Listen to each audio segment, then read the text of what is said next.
नमस्कार दोस्तों, आज हम पढ़ेंगे बाजार विभक्तीकरण के आवश्यक तत्व। बाजार विभक्तीकरण सभी संस्थाओं द्वारा किए जा सकते हैं, किंतु सभी बाजार विभक्तीकरण प्रभावी नहीं हो पाते। अतः बाजार विभक्तीकरण को प्रभावी बनाने के लिए कुछ विशेष बातों पर ध्यान दिया जाना आवश्यक है।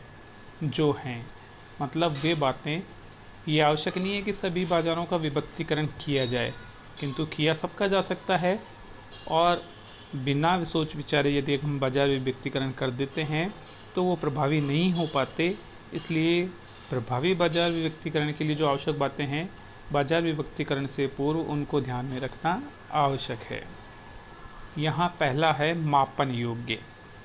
बाजार विभक्तीकरण के सभी घटक मापन योग्य नहीं हो सकते, लेकिन प्रभावी बाजार विभक्तीकरण के लिए घटकों का मापक योग्य होना चाहिए। उदाहरण के लिए उपभोक्ता की आय का मापन किया जा सकता है, लेकिन उसके मनोवैज्ञानिक घटकों का मापन संभव नहीं है। मतलब हम बाजार विभक्तीकरण जिस आधार पर कर रहे हैं वह आधार मापन योग्य होना चाहिए।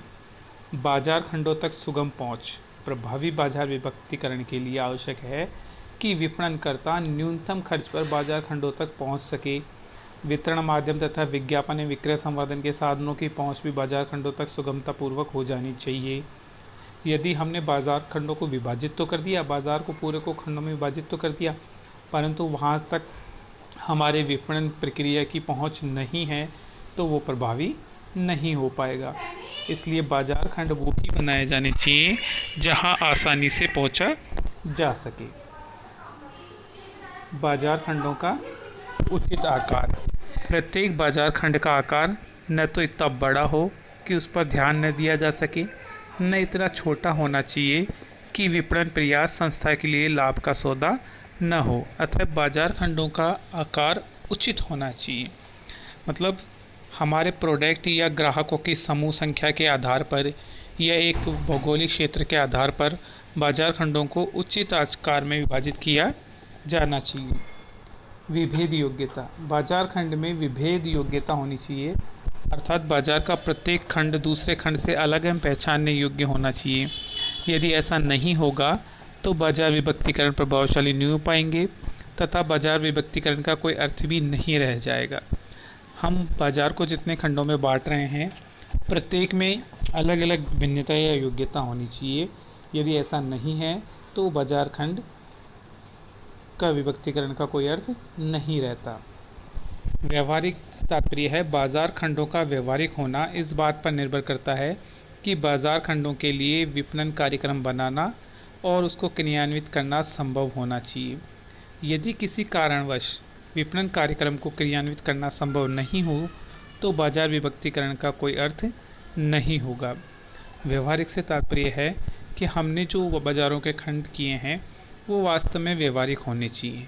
अगर हम अनावश्यक ही बाज़ारों के खंड कर देते हैं या बाज़ार को विभाजित कर देते हैं तो वो किसी प्रकार से हमें लाभ नहीं पहुंचाएंगे। बाज़ार खंडों का स्थायी अस्तित्व। बाज़ार खंड ऐसे होने चाहिए जो स्थायी हो। यदि बाज़ार खंड अल्पकालीन है तो इनके लिए बनाया गया विपणन कार्यक्रम भी अल्पकालीन होने के कारण अधिक खर्चीला होगा। अतः बाज़ार खंड ऐसे होने चाहिए कि उनके लिए लंबे समय तक प्रभावी रहने वाला विपणन कार्यक्रम बनाया जा सके। अल्पकाल के लिए जो बाज़ार खंड बनाए जाते हैं उनके लिए विपणन कार्यक्रम किया जाना संभव नहीं है। मितव्ययी।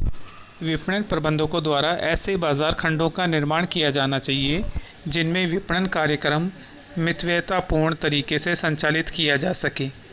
बाज़ार खंडों का निर्माण करते समय ये ध्यान रखना चाहिए कि बाज़ार खंड न तो बहुत बड़े हों न ही बहुत छोटे हों, अन्यथा बाज़ार खंड का मितव्ययितापूर्ण तरीके से संचालन संभव नहीं होगा। यह मितव्ययिता से तात्पर्य है कि कम से कम व्यय में पूरे बाज़ार खंड को या पूरे क्षेत्र को कवर करना। यदि हम छोटे क्षेत्र पे अधिक व्यय करेंगे और या फिर हमारा क्षेत्र बहुत बड़ा होगा जिस पर हम जो व्यय कर रहे हैं वो पर्याप्त नहीं है तो हमारा बाज़ार खंड उचित नहीं होगा। लाभदायी। बाज़ार खंडों का बहुत बड़ा होना या छोटा होना इतना महत्व नहीं रखता जितना कि बाज़ार खंडों का लाभदायी होना। अतः विपणन प्रबंधक द्वारा इस प्रकार के बाजार खंडों का निर्माण किया जाना चाहिए जो लाभदायी हो। मतलब इस प्रकार से बाज़ारों का विभाजन किया जाना चाहिए कि हम उसके लिए प्रभावी विपणन कार्यक्रम कर सकें और हमारे द्वारा जो विपणन कार्यक्रम किया जा रहा है उसका लाभ हमें प्राप्त हो। तो ये हमने देखे बाजार खंडों के प्रभावी जो आवश्यक तत्व हैं विभक्तिकरण के वो।